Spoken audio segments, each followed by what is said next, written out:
Wow. It was bright. Bright red light. Yeah. Okay, we're here with... Oh, we're not here with? No, we're not here with. Today we're just going to chatter.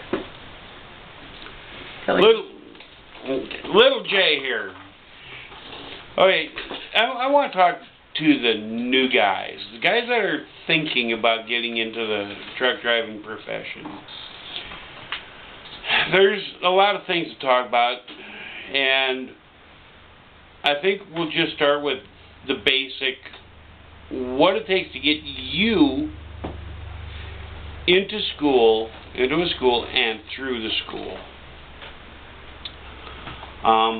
It's expensive for you to begin with, it's expensive for the company.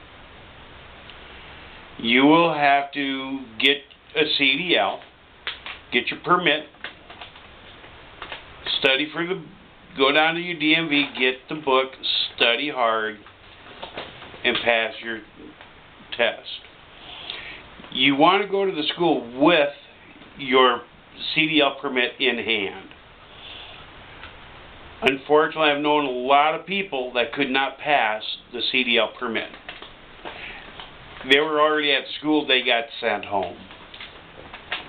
It's amazing how many people cannot pass a physical because they didn't know they had high blood pressure. They didn't know they had a sugar problem. That pops up on your physical while you're at the school. It's a one-way ticket back home. So you want to get a physical before you go there. Make sure you can pass the physical. Your CDL permit will run you about $100 or so. Your physical, depending on where you have it done, is $100 on up. But here again, it's kind of nice if you don't know you have high blood pressure, and all of a sudden, oh, guess what? You have high blood pressure.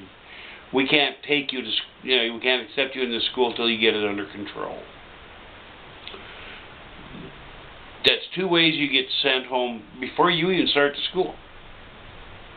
And meanwhile, you have time involved. The company you go to has got a lot of money because they've got your transportation to the school.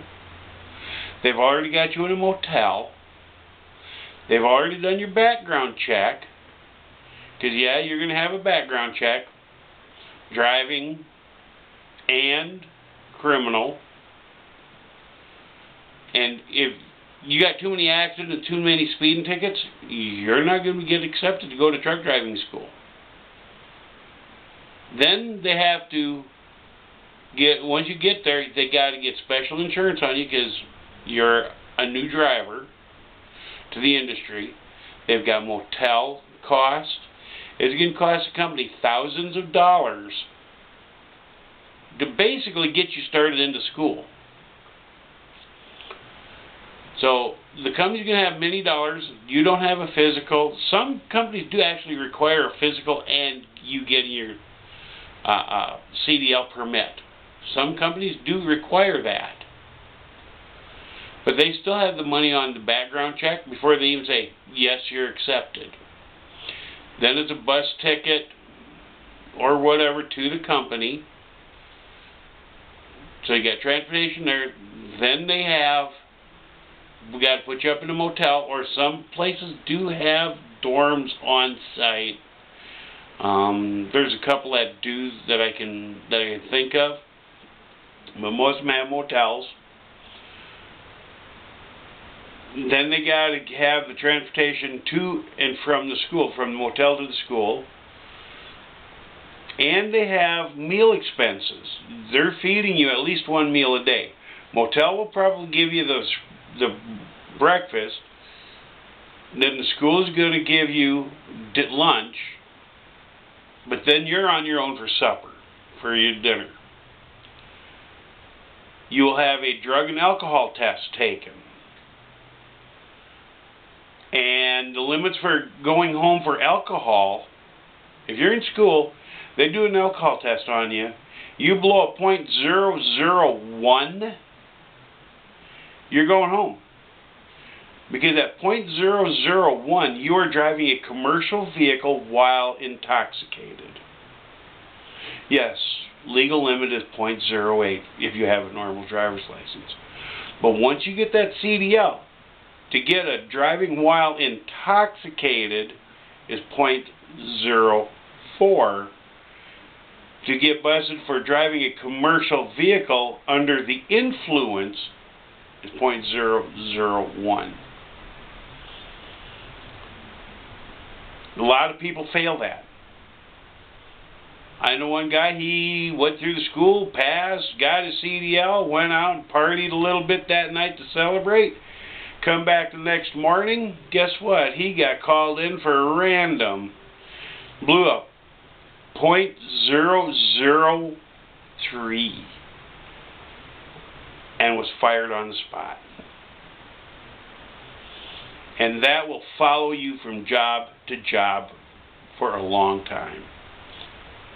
So if you need alcohol, stay at home. Drugs, you know the laws. Yes, it's okay to do drugs in a lot of states. You still cannot drive a vehicle while under the influence. What I'm trying to say is if you want to party, maybe truck driving is not for you. If you have a medical problem, high blood pressure, diabetes, whatever, maybe you should think about it twice. If you're on medication, cool deal, they'll take you. If you're type 2 diabetic, taking meds, they'll take you. If you're type 1 diabetic on insulin, you cannot drive interstate. Now you can go to school in your state and still be able to drive intrastate, but you can't leave the state in a truck, driving a commercial vehicle. This is an introductory, trying to let you know what goes on just to get to the school, to get accepted in the school. And that schooling is 6 weeks long. Most companies do not pay you that 6 weeks while you're in school. So you got to figure that in too. Are you going to be able to afford it? I want to see more professional drivers out here. I don't want to see steering wheel holders getting their little escapades caught on YouTube. There's actually a company out there that has a sign in their break rooms: don't be on YouTube. That's how bad the company is. There's a lot of great companies out here. There's a lot of bad companies out here.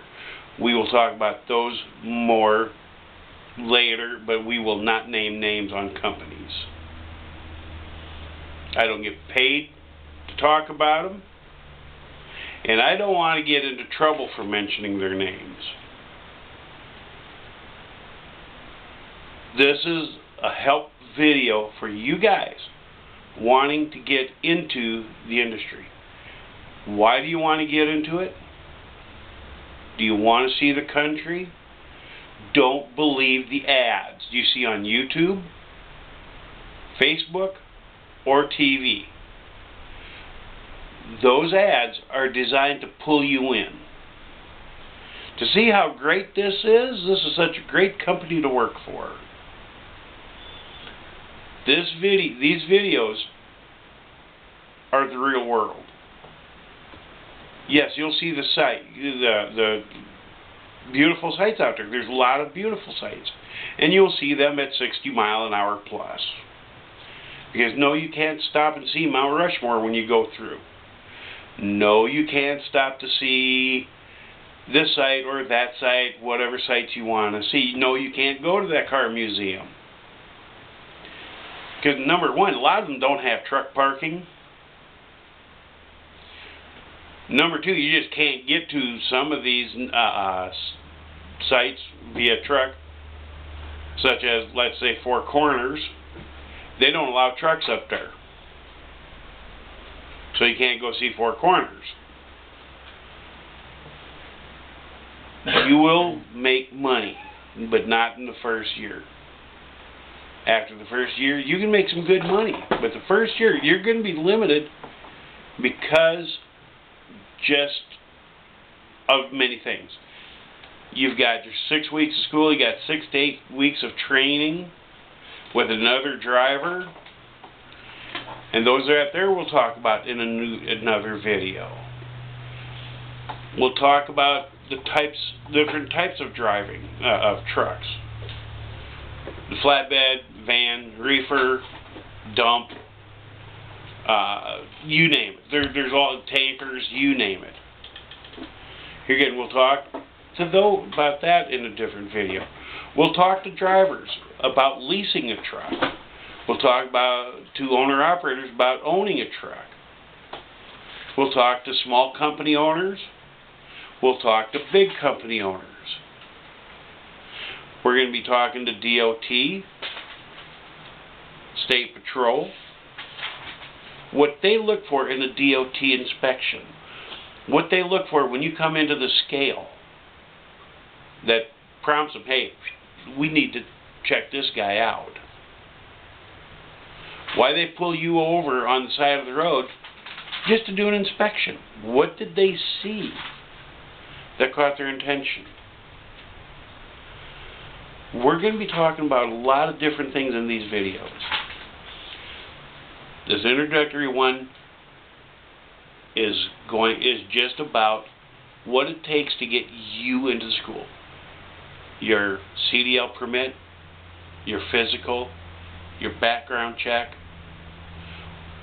the cost of those, plus the cost we've discussed about what the company has invested in you already.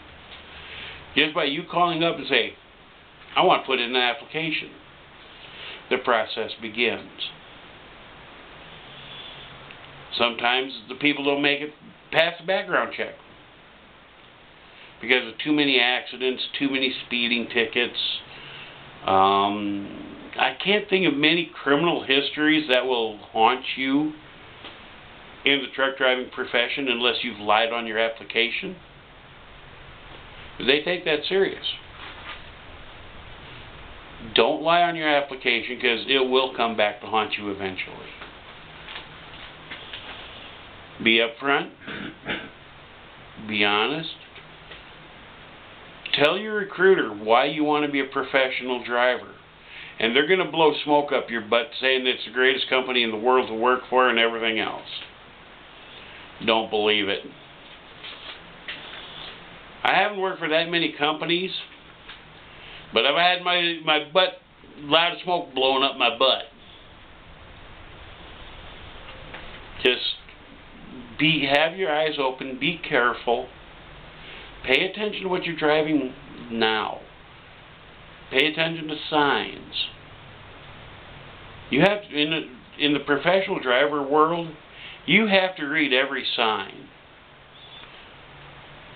Can I be in this lane? I'm driving a commercial vehicle. I'm pulling a trailer. Can I be in the left lane? Can I be in the left 2 lanes? You know, can I be on this road? You know, and there's a lot of places we can't be because there's no trucks posted. So be careful. Talk it over with your spouse, your girlfriend, boyfriend, whatever. We have a lot of women in this industry nowadays. A lot of married women are taking the lead and becoming the driver, while their spouse stays at home, taking care of the house, the kids, whatever. Here again, if you have children, talk it over with your children. See how they're going to feel. You know, you're going to be working 70 hours a week, 7 days a week. You'll be away from the house for 2 to 3 weeks at a time. So you have to be prepared for that. This is a profession that is not designed for everybody. Some people can handle it, some can't. I've been training students since 1986. I've been training students for 35 years. And I've had some great students. I've had some really good students that says, I miss my kids. So they went home. I've had some that the wife say, nope, you're coming home. I don't want to be gone. I don't want you away from home for that long. Check out, talk it over with your family. Make sure this is something you want to do and you can do and you have their blessing. Because I don't want to see anybody out there wasting anywhere from $5,000 to $10,000 and their spouse or children don't like it, or you just decide it's not for you. And there's, like I say, I had one student, 9 kids at home. I told him, damn, that's a good enough reason to stay in the truck. You know, but he got lonely for his kids. He went home. As far as last I heard, he was doing working for a gravel company where he lives. He's driving truck, but he's at home. We'll be talking about those type of jobs too. So if you want to drive a truck, there's a lot. Check your local people out. See who's hiring, what they do. Make an intelligent, informed decision on this. Okay, I may be preaching a little bit, but I want to make sure it's right for you. I've been doing it for 47 years. My wife raised 2 children by herself, basically. You know, but that's something we discussed too. You know, I was driving when we met, we got married, we discussed a lot of things before we even got married. And definitely before we had children. But it was just the way it is. Please think and choose wisely. Do the right thing, what's going to be best for you. That's what these videos are designed to do. Make you think, is this something I really want to do? We'll talk more about bucket lists. We'll talk more about different types of positions in the trucking industry. Different types of jobs. Do you want to be an owner-operator? Do you want to lease a truck? We'll be talking about a lot of different things. So, if this is something you want to continue, hit the like, hit the subscribe. We'll talk to you another day, another way. Little J, gotta go that way.